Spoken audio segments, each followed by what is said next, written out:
तो तिल्दा ले ए वक्त के बड़का खबर। कोरोना पीड़ित पति के निधन के बाद सदमा में पत्नी फांसी लगा के आत्महत्या कर लिए है। बता दिन तिल्दा नेवरा के मड़ी ले दुखद खबर। जी हाँ, सदमा में पत्नी फांसी लगा के आत्महत्या कर लिए है।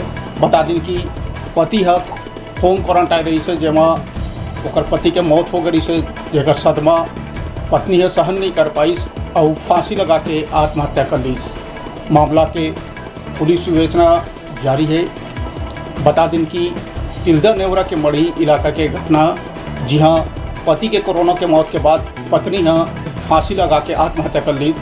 सदमा व फांसी लगा के आत्महत्या कर ली। तो तिल्दा ले ए वक्त के बड़का खबर।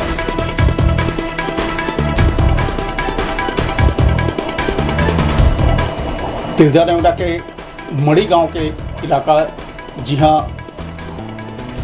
पति के मौत के बाद पत्नी सदमा में फांसी लगा के खुदकुशी कर ली।